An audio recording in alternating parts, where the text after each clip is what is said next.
ছাত্ৰ ছাত্ৰীসকল আজি আমি ৰবিনসন ক্ৰুছো নামৰ এই লেসনটোৰ এক্টিভিটি 10 পৰা সমাধান কৰি যাম আৰু এই লেসনটোৰ সকলোবোৰ এক্টিভিটিৰ ভিডিও এই ভিডিওটোৰ তলতে গৈ চালে পাই যাবা গতিকে চেনেলটো সাবস্ক্ৰাইব কৰি লবা কাৰণ এনে ধৰণৰ ভিডিওবোৰ ইয়াতে পাই থাকিবা Activity 10 টোত দিয়া আছে যে let's learn some grammar অহা অকণমান grammar শিকো Look at the underlined words in the following sentences from the lesson ইয়াতে কিছুমান তলতে sentence দিয়া হৈছে ইয়াতে কিছুমান wordত এই sentenceবোৰৰ বা বাক্যবোৰৰ কিছুমান wordৰ তলত underline কৰা হৈছে আৰু এই সেন্টেন্সবোৰ লেসনটোৰ পৰাই দিয়া হৈছে বুলি কৈছে ইয়াতে কিছুমান আন্ডাৰলাইন কৰা ওয়ার্ড আছে যেনে এটো চাইছো I was at the entrance into my cave ইয়াত into আৰু at ইয়াত আন্ডাৰলাইন কৰা আছে ভিটো চাইছো I thought I would be buried alive if I stayed in the cave any longer ইয়াত intoত আন্ডাৰলাইন কৰা আছে ঠিক তেনেদৰে সিটো চাইছো as soon as I step on the ground yet on to underline kora ase tar pisot ditu saisu I heard a deafening sound of a big rock falling into the sea yet into a word to underline kora ase itu saisu the tremors were stronger under the sea than on the surface yate on aru under underline kora ase yate ei bakostur bhitor ki likha ase saw ha এটা দিয়া আছে যে words like at into in on under etc are called prepositions ইহতক কি বুলি কোৱা হয় যি at into in on under etc এনেকুৱা ধৰণৰ যিবিলাক শব্দ এই শব্দবোৰক preposition বুলি কোৱা হয় they are used to show the position of one thing in relation to other সিহতক ব্যৱহাৰ কৰা হয় হিহঁতৰ পজিশনটো দেখাবৰ কাৰণে অন্যটা মানে বস্তুৰ লগত কি সম্পৰ্ক আছে সেই সম্পৰ্কটোক দেখাবৰ কাৰণে ইহঁতক ব্যৱহাৰ কৰা হয় আৰু ইয়াতে লিখা নাই মই কৈ দি আছো যে ইহঁতক ব্যৱহাৰ কৰাৰ পাছত এটা অবজেক্ট লাগে ইহঁতৰ পাছত মানে প্ৰিপজিশনৰ পাছত এটা অবজেক্ট বহিব লাগে তেতিয়া হেতু প্ৰিপজিশন হয় যেনেকৈ I was at কৈ থৈ দিলে নহব তাতে এটা অবজেক্ট লাগিব the entrance এটো হল অবজেক্ট into ইয়াৰ যেটো my cave এটো হল অবজেক্ট তেনেদৰে মানে প্ৰিপজিশনৰ পাছত এটা অবজেক্টটো প্ৰয়োজন হয় তাৰ পিছত ইয়াতে কি দিয়া আছে now fill in the blanks with appropriate prepositions from the box to complete the sentences ইয়াতে বক্সটো তোমালোকে দেখাই পাইছা ইয়াত প্ৰিপজিশনবোৰ দিয়া আছে in on at under এইবোৰৰ সৈতে আমি তলৰ যিবোৰ খালি ঠাই এইবোৰ উপযুক্ত স্থানত বহাব লাগে মানে এই প্ৰিপজিশনবোৰ one day Robinson Crusoe was walking at a milking on the shore shore মানে হল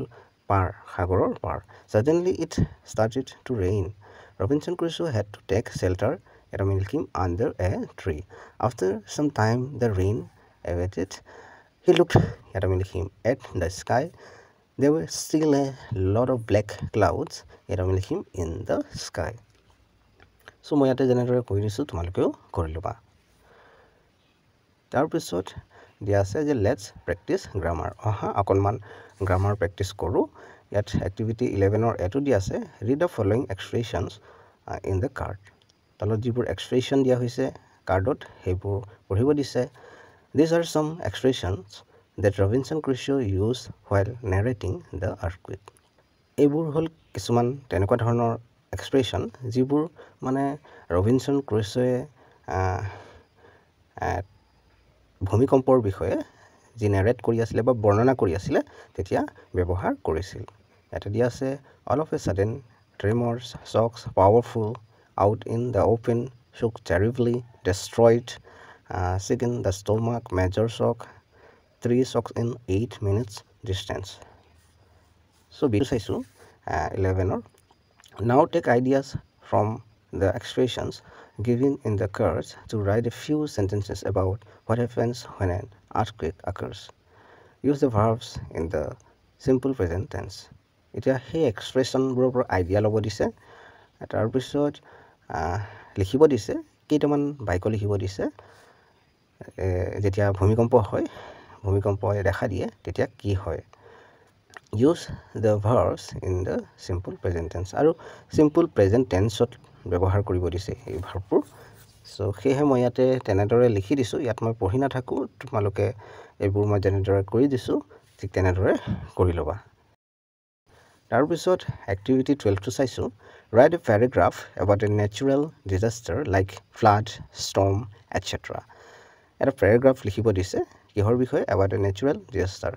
যিবোৰে মানে ক্ষতিসাধন কৰে আৰু যিবোৰত মানে মানুহৰ হাত নাথাকে লাইক ফ্লাড ষ্টৰ্ম চ' মই ইয়াতে লিখি দিছোঁ ফ্লাডৰ বিষয়ে অৰ্থাৎ বানপানীৰ বিষয়ে তো তোমালোকে লিখিবা flood is a condition when an area is full or partially submerged in water for a period of time due to man-made or natural causes. The natural reasons behind floods can be heavy and continuous rain for an extended time period. So তোমালোকে এইবোৰ পঢ়ি ল'বা মই পঢ়ি বুজাই নাযাওঁ কাৰণ ভিডিঅ'টো আমাৰ দীঘলীয়া হৈ গৈ থাকিব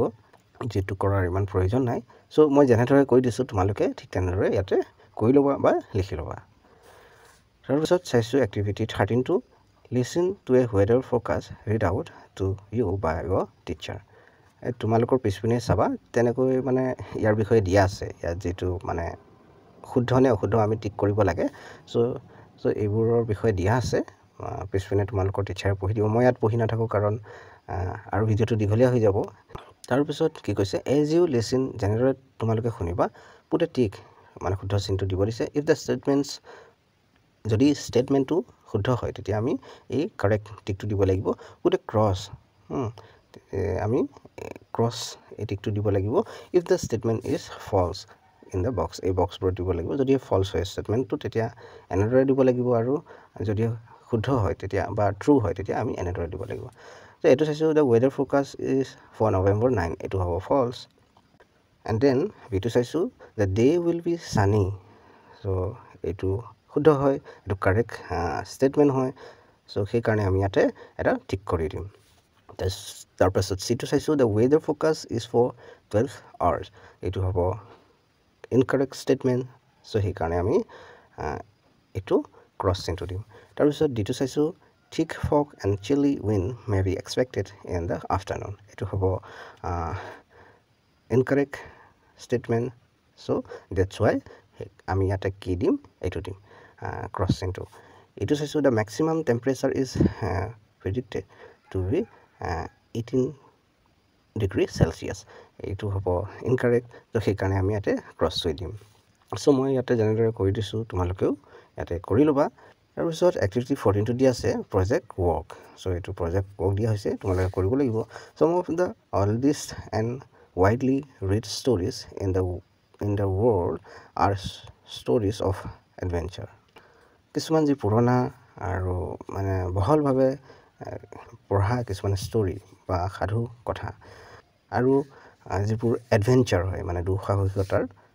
কিছুমান story do you have any such stories in your culture তোমাৰ যি সংস্কৃতি তাত এনেকুৱা ধৰণৰ কিবা কাহিনী আছে নেকি সেইটো কথা সুধিছে ফাইণ্ড দিছ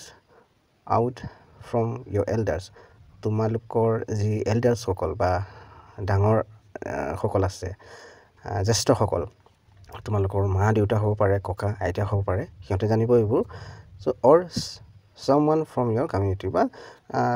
যিসকল তোমাৰ নিজৰ কমিউনিটিৰ পৰা হয় learn the stories and share them with your friends in the class সেইবোৰক শিকিব দিছে সিহঁতৰ পৰা শিকি লৈ পেলাই সেই যিটো ষ্টৰী বা কাহিনী সেইটো তোমালোকৰ যিটো ক্লাছ সেইটোৰ লগত শ্বেয়াৰ কৰিব দিছে অৰ্থাৎ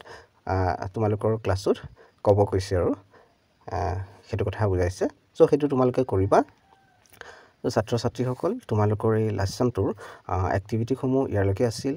এতিয়ালৈকে যদিহে চেনেলটো ছাবস্ক্ৰাইব কৰি লোৱা নাই কৰি লোৱা কাৰণ তোমালোকৰ এনেধৰণৰ ভিডিঅ'বোৰ ইয়াতে পাই থাকিবা